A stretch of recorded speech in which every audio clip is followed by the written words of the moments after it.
Te damos la bienvenida a un nuevo audio de la hora silenciosa de Palabra de Vida, donde líderes alrededor del mundo compartirán con nosotros. El día de hoy escuchamos a...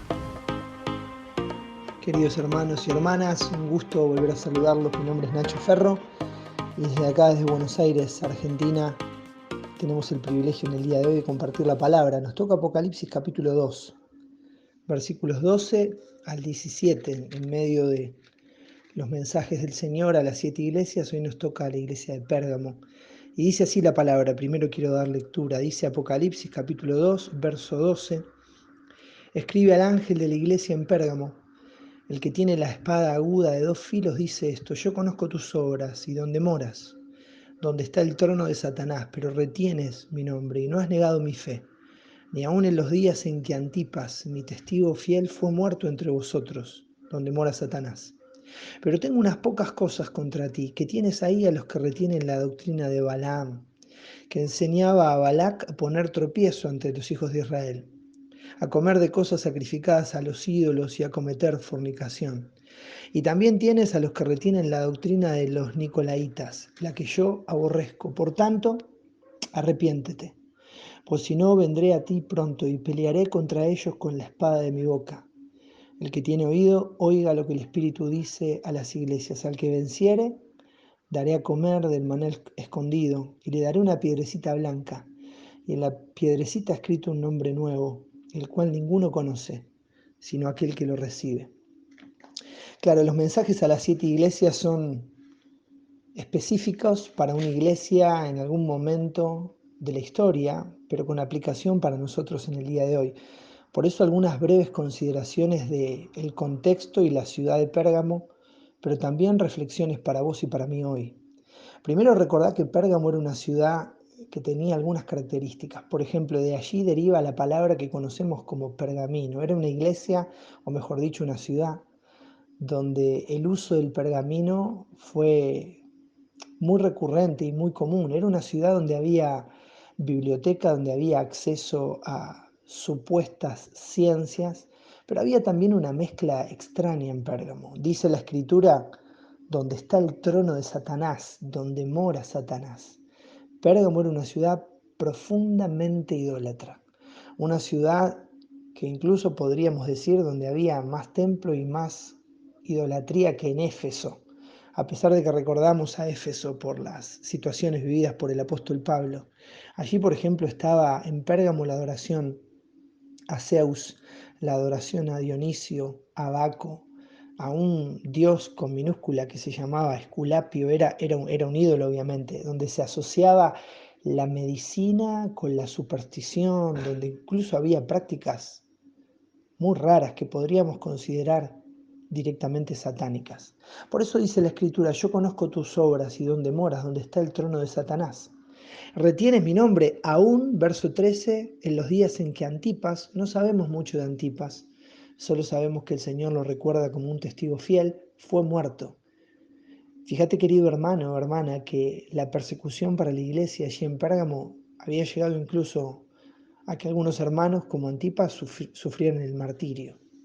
Pero aún así dice el Señor que esta iglesia permanecía fiel, pero había algo que no solo era un ataque externo para esta iglesia, sino que era algo que se había metido en la iglesia. Fíjate lo que dice el verso 14: tengo unas pocas cosas contra ti, que tienes ahí a los que retienen la doctrina de Balaam. Y ahí nuestra mente va hacia el Antiguo Testamento y vemos a este profeta que en algún tiempo, utilizado por el Señor, recibió revelaciones de Dios, pero que también en otro tiempo por dinero se corrompió e incluso instruyó a aquellos que querían destruir al pueblo de Dios, que lo hicieran mediante uniones entre mujeres paganas y hombres del pueblo de Dios. Balaam fue aquel que introdujo esta cuestión de la sensualidad, del libertinaje, como manera de alejar al pueblo del Dios verdadero. Y el verso 15 dice: también tienes ahí a los que retienen la doctrina de los nicolaitas. Y muchos opinan que estos nicolaitas, probablemente bajo la enseñanza de Nicolás, tenían esta misma línea. Transformaban la libertad cristiana en un libertinaje. Animaban a aquellos genuinos y verdaderos creyentes a entender de una manera equivocada la libertad en Cristo. Decime si a veces no está sucediendo eso en este mundo. Vamos tomando la libertad con la que Cristo nos hizo libres y la vamos transformando en libertinaje. Vamos mezclándonos y adoptando prácticas que no están aceptadas en la Escritura, prácticas que el Señor Jesús mismo no hubiera hecho, pero las vamos tomando como apropiadas o como adecuadas, porque la verdad de Dios se va diluyendo. Por eso dice, llegando al final, verso 16, por tanto, arrepiéntete, pues si no, vendré a ti pronto y pelearé contra ellos con la espada de mi boca. Fíjate este detalle, verso 16 y verso 12. El verso 12 dice, el que tiene la espada aguda de 2 filos, dice esto. Y dice el 16, pelearé contra ellos con la espada de mi boca. Qué bendición pensar, hermano, hermana, que el error se combate con la verdad de Dios. Y la verdad de Dios es la espada aguda de 2 filos, es la espada de su boca, es la palabra que Él nos ha dejado. Desde Génesis hasta Apocalipsis. Por eso el buscarle cada día no es el desafío de saber más que otros, sino de poder conocer al Dios de la palabra. Y que Él nos libere aún de nuestros propios errores, de nuestros pecados, de aquellos que están acechándonos desde fuera, pero aquellos que a veces se nos meten dentro de la vida. Está este llamado, esta invitación al arrepentimiento de parte del Señor. Y dice el verso 17, el que tiene oídos oiga lo que el Espíritu dice a las iglesias. Y aquí viene la promesa para los vencedores. Los vencedores no son los que son mejores que otros. Son aquellos que por gracia y obra del Señor podemos estar en Cristo, vivir en Cristo. Dice, al que venciere daré a comer del maná escondido.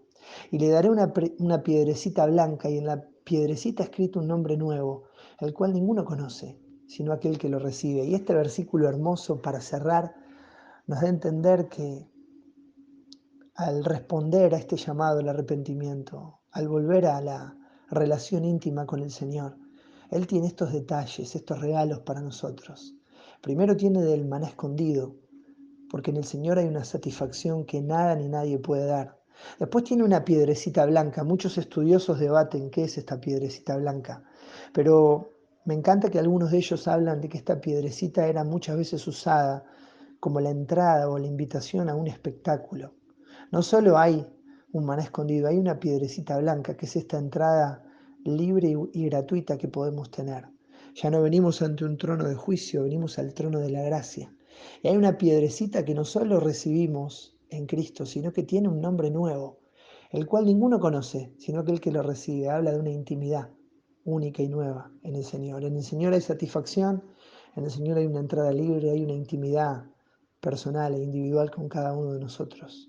Querido hermano, hermana, que el mensaje del Señor a la iglesia de Pérgamo nos pueda animar a revisar la vida, a ver que a veces se nos quiere vender como libertad cristiana cosas que son libertinaje pecaminoso, y que podamos entender que la mano del Señor siempre está extendida para que nos arrepintamos y para que recibamos de Él aquellas cosas que solo Él puede darnos, el maná escondido, una piedrecita blanca con un nombre nuevo. Y todos estos regalos se encuentran en la persona única e irrepetible de Cristo Jesús. Dios bendiga su palabra y nos bendiga al considerar Apocalipsis capítulo 2, versos 12 al 17. Gracias por escucharnos. Recuerda que este audio no reemplaza tu tiempo a solas con Dios. Te animamos a que escribas tus aplicaciones personales. Hasta mañana.